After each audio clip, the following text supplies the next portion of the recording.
कुछ प्रदेशों के मंत्री आए थे, कुछ जगह से अधिकारी आए थे, जैसे हमारे हरियाणा से अनिल विज जी पावर मिनिस्टर हैं, पंजाब से हमारे मंत्री स्वयं यहाँ आए हैं, इसी प्रकार से राजस्थान के मंत्री आए थे, दिल्ली के मंत्री थे, उत्तर प्रदेश के मंत्री थे, उत्तराखंड के मंत्री थे, हमारे जम्मू कश्मीर के मुख्यमंत्री स्वयं एनर्जी मिनिस्टर हैं, लेकिन उनके स्थान पर उनके एक मंत्री आए थे। इसी प्रकार से कुछ प्रदेशों के अधिकारी भी आए थे। तो आज जिन विषयों पर चर्चा हुई है उसमें सबसे पहले तो एक टारगेट हमने सबको ये बताया है कि देश के प्रधानमंत्री जी ने जैसा एक कहा है कि देश को 2047 तक हमको विकसित भारत बनाना है, तो विकसित भारत बनाने के लिए हमारा जो पावर डिपार्टमेंट का नारा है कि power for all at all times, ये हमने सिद्ध करके दिखाना है कि कभी पावर की कमी नहीं आने देंगे। जो प्रदेश जो देश पावर डेफिसिट होता था, आज पावर सरप्लस की ओर हम जा रहे हैं और पावर सरप्लस हम हो चुके हैं। उस हिसाब से हर प्रदेश की क्या क्या स्थितियां हैं, क्या क्या समस्याएं हैं, क्या क्या उनके सुझाव हैं, जनरेशन किस प्रकार से बढ़ाई जा सकती है, ट्रांसमिशन में क्या क्या काम और किया जा सकता है, डिस्कॉम में क्या क्या कठिनाइयां हैं, कुछ नए आयाम भी, उसकी खुल करके चर्चा होती है। लगभग 6 घंटे की इस मीटिंग में हर विषय की बारीकी से चर्चा हुई और मुख्य रूप से जिसके अंदर ये तय किया गया कि हम आने वाले 2025 अगस्त तक, पहला विषय तय किया है कि जो प्रीपेड स्मार्ट मीटर्स हैं, सभी government offices, government employees, government colonies, इन सब में 31 अगस्त तक प्रीपेड मीटर लगा दिए जाएंगे, ताकि पहले पेमेंट करो, जैसा हम टेलीफोन के विषय में करते हैं, बाद में आपको सेवा मिलेगी। इसको बाद में और भी समाज के बाकी कंज्यूमर के ऊपर भी लागू किया जाएगा। और मैं समझता हूँ इसमें जो हमारे कमर्शियल, इंडस्ट्रियल और हाई लोड कंज्यूमर्स हैं, सेकंड फेज में उनको लिया जाएगा, उसके बाद बाकी और मीटर्स को लिया जाएगा। इसी प्रकार पीक डिमांड एक ऐसा विषय होता है जिसके हिसाब से हमको पावर की सप्लाई, इसको ध्यान करना होता है। पीक डिमांड सामान्यतः गर्मी के दिनों में आता है। पिछले वर्ष 2024 में पीक डिमांड जो थी 250 गीगावाट की ये आई थी। इस बार ऐसा अनुमान लगाया जा रहा है कि हम कभी भी 269 गीगावाट तक भी हमारी डिमांड हो सकती है, जिसके लिए हमारी तैयारी है कि जनरेशन उस समय तक उतनी पूरी रहेगी, कोई कमी नहीं आएगी, ऐसा मैं मानकर चलता हूं।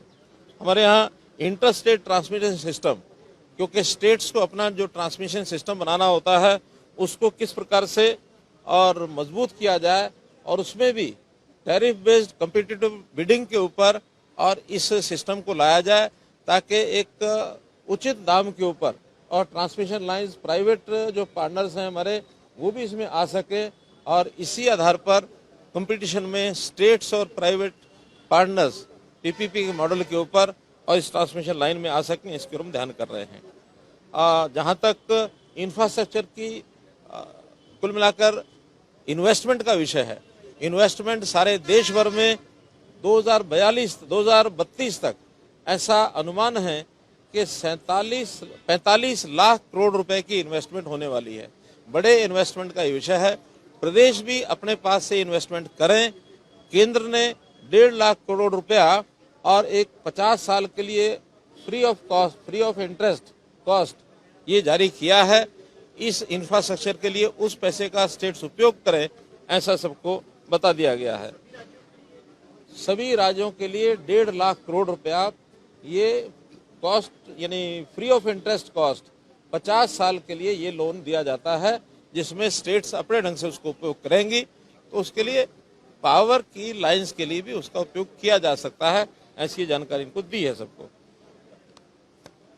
पावर परचेज कॉस्ट ये किस प्रकार से हम कम करें और लोगों को बिजली सस्ती कैसे मिले, इसके लिए कंपटीशंस में सब लोग आकर के अपने काम को करें। और इसमें एनर्जी एफिशिएंसी कि हम उतनी ही पावर से ज़्यादा अप्लायंसेस को ज़्यादा उपयोग हम कैसे कर सकते हैं, उसके नॉर्म्स बनाए गए हैं, वो भी सब बता दिए गए हैं। इसी प्रकार डिस्ट्रीब्यूशन लॉसेज, ये बहुत ज़्यादा जिन प्रदेशों में है उनको आगाह किया गया है कि डिस्ट्रीब्यूशन लॉसेज को कम करें। ऑन एवरेज नेशनल लेवल पर 16% ये AT&C लॉसेज हैं, लेकिन कुछ प्रदेशों के आज भी 17%, 18%, 20% तक भी हैं। वो कैसे अपने लाइन लॉसेज को कम करें, कैसे अपने स्मार्ट मीटर लगाएं, बिजली की चोरी रोकें, इससे भी हमारे डिस्कॉम्स मजबूत होंगे तो बिजली की व्यवस्था और अच्छी बनेगी। ग्रीन एनर्जी कॉरिडोर्स, आज अब देश में एक ये भी हमें प्रतियोगिता करनी पड़ेगी कि हम रिन्यूएबल एनर्जी को कितना ज़्यादा लागू कर सकते हैं, पैदा कर सकते हैं और लोगों को सप्लाई कर सकते हैं। 2014 में जो हमारा ग्रीन एनर्जी का शेयर था वो 32% था, आज 49% तक पहुंच गया है। बहुत जल्दी हम 50% पार करने वाले हैं। और ग्रीन एनर्जी के नाते से जितनी इंडस्ट्री है वो अपने प्रोडक्ट्स वो कैसे ग्रीन एनर्जी से उत्पादित हों, ताकि आने वाले समय में जो इंटरनेशनल लेवल पर कुछ रेस्ट्रिक्शंस लगाए जाने की संभावना है कि ग्रीन एनर्जी से बना हुआ प्रोडक्ट वही एक्सपोर्ट हो पाएगा, तो हम अपनी इंडस्ट्री को ग्रीन एनर्जी ज़्यादा दे सके। इसके लिए ग्रीन एनर्जी कॉरिडोर ये बनाने की शुरुआत हमने कही है। हर प्रदेश में एक दो ग्रीन एनर्जी कॉरिडोर बनाने की योजना बनाएं, ताकि अगले वर्ष में ग्रीन एनर्जी कॉरिडोर ये बन सके, उस इंडस्ट्री को हम ग्रीन एनर्जी प्रोडक्ट ये बना सकें। इसी प्रकार से ऑपरेशनल एफिशिएंसी को बढ़ाने के लिए और डिस्कॉम की फाइनेंशियल वायबिलिटी को बढ़ाने के लिए जो हमारे AT&C लॉसेज हैं उनको कम करने के लिए RDSS जो एक प्रोग्राम हमारा है उसके माध्यम से अधिक सहायता ये दी जा सके। उसमें बहुत से प्रोजेक्ट्स का डिमांड हमारे पास आई है, सुझाव भी आए हैं, उसके हम पॉजिटिवली विचार करेंगे। हम इन सब प्रायोरिटीज को ध्यान करते हुए ये अश्योर करते हैं कि अब आने वाले समय में हम अपनी आवश्यकताएं तो पूरी करेंगे ही करेंगे, हम पावर की आवश्यकता पड़ने पर दूसरे देशों को, जो हमारे पड़ोस के देश हैं, उनको भी अगर बिजली की आवश्यकता होगी तो हम उनको एक्सपोर्ट करने की स्थिति में भी होंगे। आज इस समय भूटान, म्यांमार, बांग्लादेश और श्रीलंका तो अभी होना है, बाकी 3 देशों में एक्सपोर्ट कर रहे हैं। नेपाल ऐसा प्रदेश है जिससे हम इंपोर्ट भी करते हैं, एक्सपोर्ट भी करते हैं। अब आगे चलकर UAE, इनके साथ भी हमारा समझौता हुआ है, करार हुआ है। एक अंडर द सी केबल, इसका एक MOU हुआ है, जो 2000 किलोमीटर की एक समुद्र के अंदर एक ट्रांसमिशन लाइन ये बिछाई जाएगी। 30,000 करोड़ रुपए का उस पर खर्च आएगा।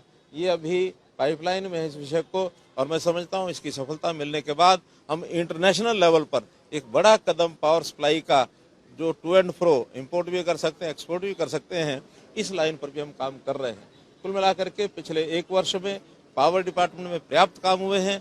आगे आने वाले समय में भी पावर डिपार्टमेंट की ओर से हम देश की जनता को भी, एडमिनिस्ट्रेशन को भी, सबको विश्वास दिलाते हैं कि इस डिपार्टमेंट के माध्यम से जो ऊर्जा की हमारी आवश्यकता, देश को विकसित भारत बनाने के लिए हमारा ट्रेड बढ़े, हमारी इंडस्ट्री बढ़े, हमारे पावर की जो आवश्यकता है, चाहे वो कंज्यूमर के लिए किसी भी रूप में आवश्यकता, उसको हम पूरा करेंगे।